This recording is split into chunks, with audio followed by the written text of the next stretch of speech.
Queridos, a paz do Senhor Jesus, tudo bem com vocês? Espero que sim, comigo tudo bem.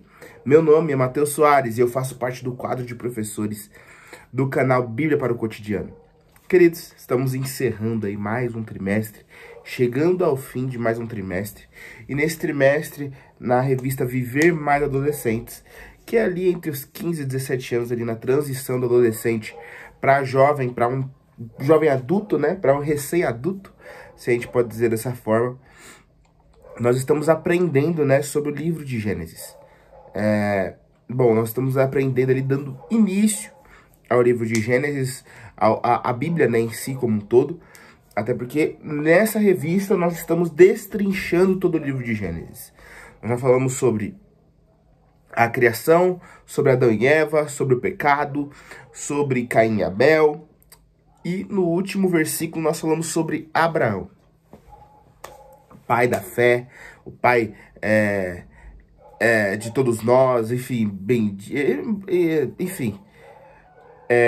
nós falamos sobre o pai de uma grande nação, como Deus disse, né? Nós falamos ali, nós demos início aos filhos da promessa, como vocês quiserem chamá-los, né? Falamos sobre o filho fora do casamento, falamos sobre Isaac, o primeiro filho da promessa, enfim. Nós falamos sobre diversas coisas, porém, nós nos aprofundamos na história de Abraão, juntamente de Sara, sobre a promessa que Deus nos fez, sobre o tempo que levou, né? Enfim, ali onde nós podemos explorar aí essa questão mais a fundo, né? E bom, o que nós concluímos da última aula para essa? Que Deus escolheu Abraão para ser o pai de uma grande nação. Contudo, o pai da fé precisou obedecer sem questionar. Nós aprendemos que diversas vezes nós vamos precisar confiar em Deus sem vacilar e esperar que tudo se cumpra no tempo certo. Sabe? A gente tem que confiar nas promessas dele para nós e esperar que no tempo certo tudo vai se cumprir. Porque ele é o Deus que não mente e que não volta atrás na sua palavra. Ele é um Deus imutável, que ele não muda. Então ele não vai mudar o que disse para você e o que lhe prometeu, né? Então assim, nós podemos entender que a história começou com uma única família sendo escolhida por Deus para trazer a redenção a toda a raça humana.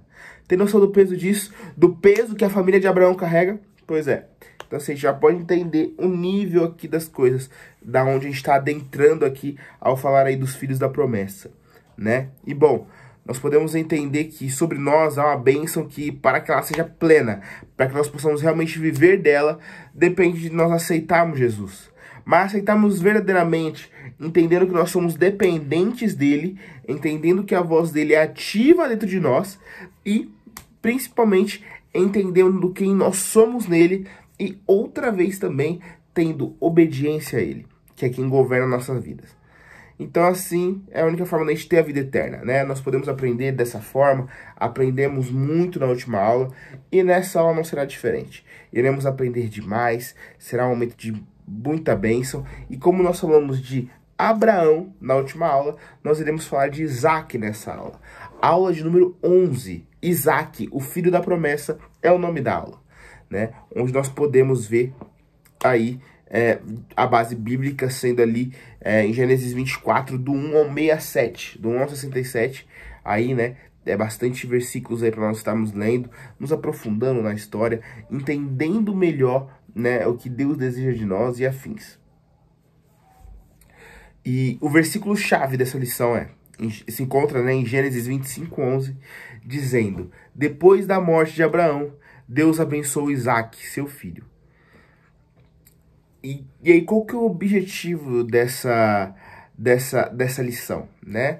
Qual que é o objetivo que essa lição quer passar pra gente? Qual que é a visão, enfim. Saber que Deus, ele é fiel nas suas promessas e prova o quanto o amamos. Cara, Deus, ele cumpre tudo que ele fala. Se nós somos fiéis a ele, ele é fiel à promessa dele, entendendo que nós também devemos fazer nossa parte, né? Eu costumo falar que Deus, ele é um Deus reativo. Ele reage às nossas ações. Então, nós temos que ser fiéis a ele, sermos rendidos a ele, entender que ele é quem governa, é ele quem tem o trono, enfim, para nós conseguirmos viver a plenitude daquilo que ele tem para nós. Não adianta a gente querer viver plenos no que Deus tem para nós, sem que nós estejamos firmados e fiéis a ele, sabe? Não faz nem sentido isso. Então, né, nós podemos entender dessa forma. O ponto de partida dessa aula: Deus procurou estabelecer o concerto abrâmico, né, que vem de Abraão, abraâmico, com cada geração seguinte, no caso, com cada geração após Abraão.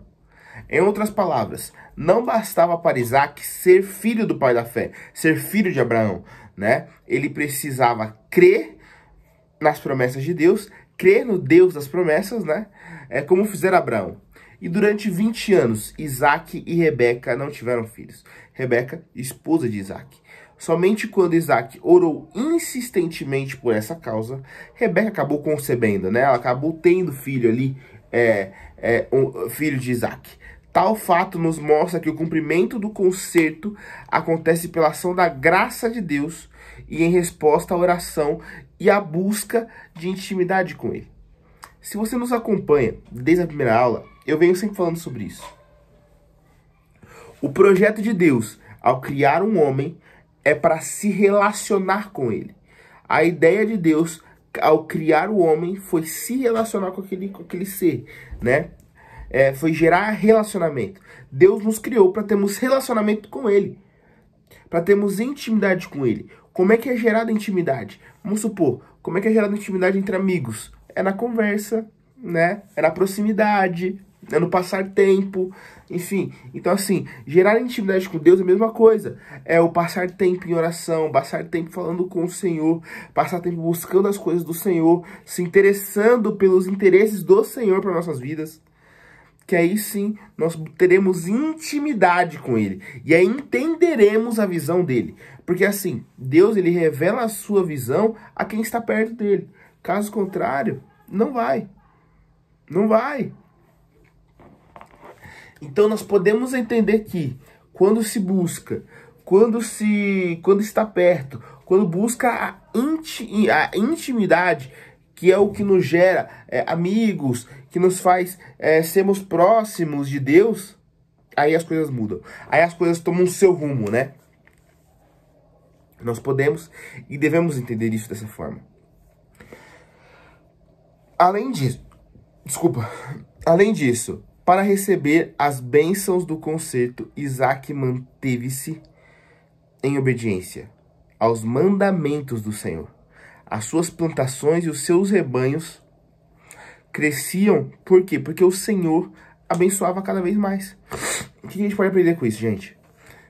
As bênçãos do Senhor, elas correm atrás da gente quando a gente também busca o Senhor, entendendo que nós sejamos também fiéis aos seus mandamentos. Ah, Mateus, mas quer dizer então que Isaac não pecava? Não.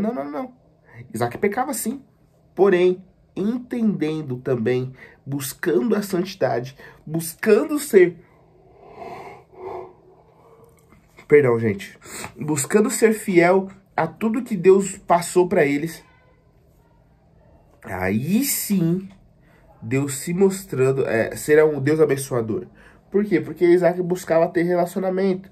E um relacionamento é obedecer a Deus também. É estar amando a Deus acima de todas as coisas, a ponto de você obedecer Ele cegamente. Entendendo que o que Ele quer para nós, a vontade dEle para nós, é melhor do que a nossa própria vontade. Então isso é muito importante. Aqui nós passamos para a introdução.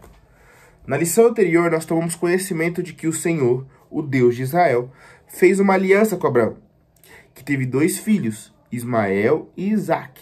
Ismael é o filho fora do casamento, e Isaac é o filho junto com Sara. No entanto, apenas Isaac seguiu o exemplo do pai, tendo Ismael tomado um caminho totalmente diferente. O fato é que, 25 anos de nascer, Isaac foi escolhido por Deus. Já era escolhido por Deus. E a sua vida foi literalmente o cumprimento de uma promessa. Apenas ser filho de Abraão, apenas ser filho do pai da fé e tudo mais, entretanto, não lhe garantiu uma vida próspera. E aqui vai outra lição, antes de eu falar o resto, né? Não se garanta pela vida que seu pai tem com Deus. Não se garanta pela vida do que seu parente tem com Deus. Não se garanta pela vida que o seu pastor tem com Deus. Que seu líder, enfim. Se garanta em Deus pela vida que você tem com Deus. Pela vida que você tem de intimidade.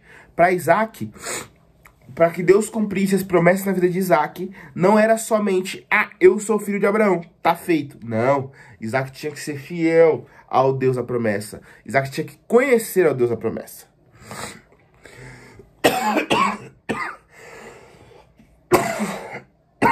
Perdão, gente. Depois de uma crise de tosse aqui do nada, voltamos à programação normal. Como eu vinha dizendo, né? Isaac, ele precisava ter o próprio caminho. Isaac precisava seguir o próprio caminho. Pois Isaac não é seu pai. Por mais que seu pai foi o grande Abraão, por mais que Isaac é o filho da promessa, ele não é seu pai. Ele tem que viver a própria vida. Então, assim, o que a gente pode entender? A sua vida foi cumprimento da promessa. Mas apenas ser filho de Abraão, entretanto, não lhe garantiu uma vida próspera. Isaac, mesmo sendo herdeiro de muitos bens, precisou estabelecer um relacionamento pessoal com o Senhor e obedecer os seus mandamentos, para aí sim prosseguir com a missão patriarcal. Isaac, assim como seu pai, manteve-se firme nas promessas, entendendo que o Senhor faz. No momento certo, o Senhor faz. Enfim, e por isso também, aí sim, eu vou entrar aqui na aula, que Isaac também é considerado um dos patriarcas de Israel, né? Dos três ali, dos três grandes ali, né? Que no caso, Abraão, Isaac e Jacó, né? Então aqui nós podemos seguir para o ponto 1. Um teste de fé. Um teste de fé. Olha que forte esse ponto, né? A promessa de Deus cumpriu-se na vida de Abraão e Sara, né? Quando nasceu Isaac, que significa riso, porque Deus encheu de riso, né? A alegria do casal era muito grande, porque já idosos eles não acreditavam mais que pudessem gerar. Então, né? Sara, inclusive, riu em Gênesis 21:6. Isaac foi circuncidado com 8 dias, como era já na tradição, né? E aí selando assim uma aliança com Deus e com Abraão. E nessa época Abraão tinha 100 anos e Sara tinha 90. Então ambos já idosos, né? A gente pode entender dessa forma. Enfim, Abraão e Sara já eram idosos, né? E o tempo passou. E estando Isaac mais crescido, Deus mandou Abraão fazer algo que lhe custaria muito. Levar Isaac até as montanhas da terra do Moriá e ali oferecê-lo em holocausto. Oferecê-lo em sacrifício, né? Como uma ovelha que é sacrificada ao Senhor. Do caso que Deus pediu, né? Que no lugar do animal estaria Isaac. Eu penso na cabeça de Abraão, tipo, cara, o Senhor me deu e o Senhor vai levar assim? Quer que eu te entregue em sacrifício? Não tô te entendendo. Não faz sentido. Porque realmente não faz sentido. Mas a forma que Deus trabalha, nós não entendemos. Porém, quando chega no fim das coisas, nós podemos entender.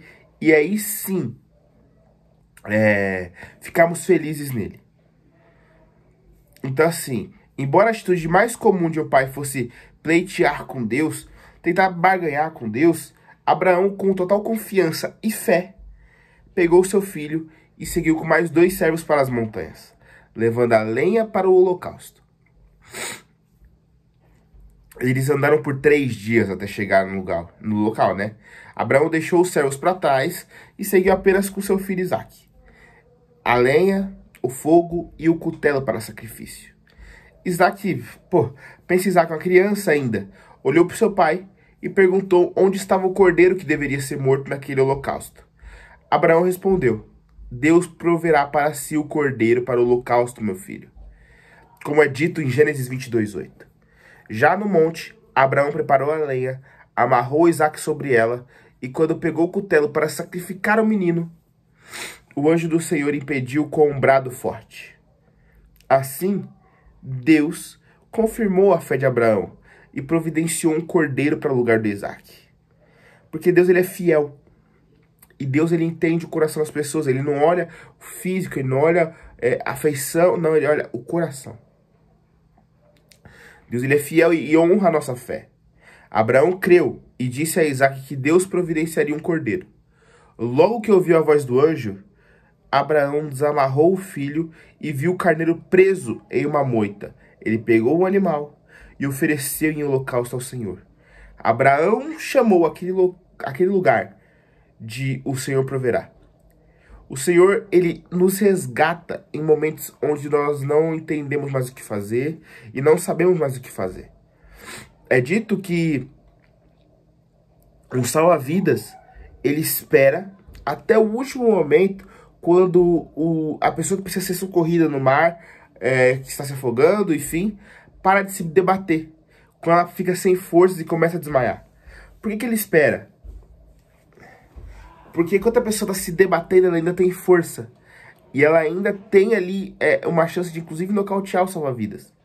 Então, por exemplo, Deus, ele espera o último minuto de falar, tipo assim, não, realmente, meu filho precisa de mim, meu filho já não tem mais o que fazer, para ir resgatar. Porque o Senhor provê quando nós precisamos. Quando temos força para nos debater ainda, para nos mantermos vivos, assim nós devemos fazer. E aí, nós podemos aí tá pulando já ponto 2. Um encontro marcado é o nome do ponto 2. Após a morte de Sara, lá em Gênesis 23, Abraão decidiu casar Isaac, pois era comum os pais escolherem uns cônjuges, né, dos seus filhos. Então Abraão chamou um servo de sua confiança, Eliezer, que sobre juramento partiu para a terra da família do seu senhor para buscar uma esposa para Isaac. Isso é dito já em Gênesis 24, um capítulo após a morte de Sara. Diante de tamanha responsabilidade, o servo de Abraão buscou a direção de Deus para não errar na escolha daquela que seria a esposa do filho de seu senhor. Olha como é importante, né? Chegando à cidade de Naor, ele pensou consigo mesmo: daqui a pouco, as moças desse lugar virão até o poço tirar água. Aquela a quem eu pedir água e me atender, e ainda oferecerá água aos meus camelos, esta será escolhida para Isaac. E o servo ficou ali, aguardando e aguardando e aguardando, perto do poço, juntamente dos seus 10 camelos. Então você pode entender que, assim, ele fez ali uma espécie de prova, mas, tipo assim, ele marcou um encontro de, assim, cara, a pessoa que fez isso aqui é uma esposa digna pro meu senhor. Deus logo lhe respondeu. Eliezer pediu água a uma moça, que não apenas o serviu do seu próprio cântaro, né, do seu próprio, enfim, da sua própria jarra, mas também ofereceu aos camelos dele, como é dito em Gênesis 24 também, do 15 ao 20, por aí, mais ou menos. E aí a gente pode ver a mão de Deus em tudo. Porque Deus dirigiu tudo. E o servo não teve dúvida sobre a moça, né? Que deveria ser realmente escolhida. Ela se chamava Rebeca e tinha uma beleza extraordinária. Indagada pelo servo sobre seus pais, Rebeca respondeu que era filha de Betuel, filho de Naor. O servo de Abraão adorou ao Senhor. E depois de presentear a jovem com joias, foi até sua família. Ele ali se hospedou e obteve o consentimento para que Rebeca se casasse com Isaac. Obteve o consentimento dos pais, né, de Rebeca para que ela se casasse com Isaac. O servo deu muitos presentes à família da moça. E aí eles já partiram no dia seguinte. O que a gente pode entender, né, gente, com isso aqui? Veja como o servo ficou confiante ao ver a moça assim como ele pediu ao Senhor, né? Pai, aquela que me oferecer água, aquela para quem eu pedir água e der água para mim e para meus camelos, essa será escolhida. Quando isso realmente aconteceu, ele tem confiança, ele tem paz no coração. Quando vem as escolhas que vêm de Deus, nós sentimos paz no coração. O servo de Abraão, ele pediu orientação divina do próprio Deus para que ele não errasse na escolha. Ele não pediu beleza física, mas bondade de coração. Então assim, como sempre, Deus já nos mostra que é o certo. E Rebeca era bondosa e muito bela, porque aí o mais foi acrescentado.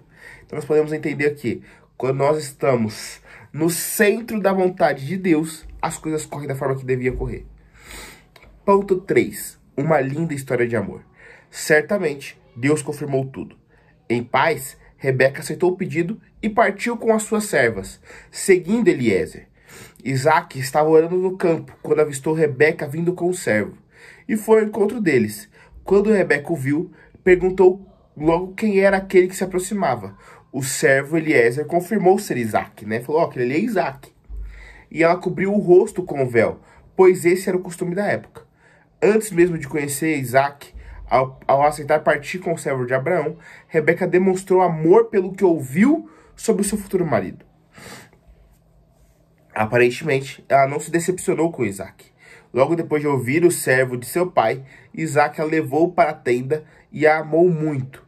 Isaac foi assim consolado por Rebeca, pois sua mãe havia morrido. Como eu falei, né? Sara, né, havia morrido num capítulo anterior. E ele se encontrava entristecido. E Deus abençoou o casamento deles, que foi realizado segundo a sua vontade. Isaac tinha 40 anos quando ele se casou com Rebeca. E eles eram felizes e se amavam de verdade. Mesmo sem ter filhos, que como eu falei, né, no início, né, Isaac orou muito para ter filhos, né? Mas ainda assim, eles se amavam de verdade, mesmo sem ter os filhos. E aí, Isaac orou incessantemente, enfim, buscou intimidade, buscou proximidade com Deus. E aí Deus lhe deu gêmeos, Esaú e Jacó, como é dito em Gênesis 25, ali pelo 21, 22. Essa linda história de amor foi concebida por Deus, que pode fazer o mesmo na vida de todos, que desejam encontrar alguém especial para construir um matrimônio feliz. Não é somente, pô, casei, não. Deus, ele contempla Deus, ele contempla o desejo do coração quando você busca algo correto. Quando você está buscando algo que realmente vem do coração de Deus, Deus, ele contempla esse desejo. Pois tudo que vem dele é bom. Tudo que vem do Senhor é proveitoso. Tudo que vem do Senhor é digno de nós podermos melhorar, enfim, e estarmos melhor na presença dele. Então, o que a gente pode entender? Que Mateus está falando de casamento para adolescentes de 15 a 17 anos. Sim.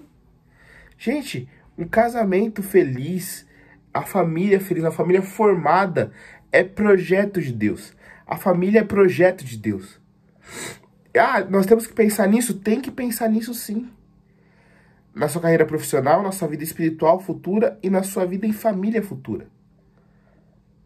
É incrível nós entendermos que Deus, ele tem os caminhos para nós e nós queremos fugir deles.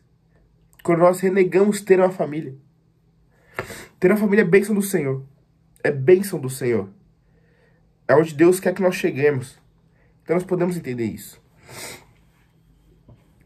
Abraão quis uma esposa para Isaac que fosse da sua parentela. Uma prática comum e aceitável, né, naquele tempo. Para evitar a união com famílias vizinhas ou rivais. E pagãs, né? A mesma preocupação teve Paulo a instituir a igreja de Corinto sobre o jugo desigual. Que é parecido ali, sabe? Nesse mesmo ritmo. E como integrante da igreja de Cristo, precisamos nos atentar para essa importante orientação. E aqui vai um conselho do tio Mateus. Não existe amor evangelístico. Ah, vou namorar porque eu vou converter ele, eu vou converter ela e vai estar tudo certo. Às vezes, existem casos de 1 em 1 milhão que dá realmente certo. Mas a maioria é frustrante, pois é muito mais fácil alguém nos arrastar para o mundo do que nós arrastarmos alguém para a igreja, arrastarmos alguém para o Senhor, porque o mundo já é do maligno e nós estamos aguardando a volta do nosso Senhor. A presença do Espírito Santo vive em nós. Porém, se nós não formos atentos e alertas, nós afastamos ele de nós. Então, cuidado. Cuidado. O que nós podemos concluir com isso tudo, né, gente? Isaac, o filho da promessa, foi concedido a Abraão em cumprimento da promessa do Senhor. Jesus, o Filho de Deus nos foi concedido em cumprimento da promessa do Senhor. Porque ele fala lá em Gênesis, como eu já comentei para vocês também no início dessas aulas, que ele ia mandar aquele que ia pisar na cabeça da serpente, enfim. Ele prometeu que ia nos enviar um Salvador para nos redimir do pecado. Porque Cristo, através da sua morte e ressurreição, disse sim a maior e melhor promessa de Deus, a nossa salvação. Não troque a sua salvação. Seja paciente pela promessa que Deus tem na sua vida. E você viverá o melhor dele para você. Que Deus em Cristo Jesus te abençoe. E até a próxima semana.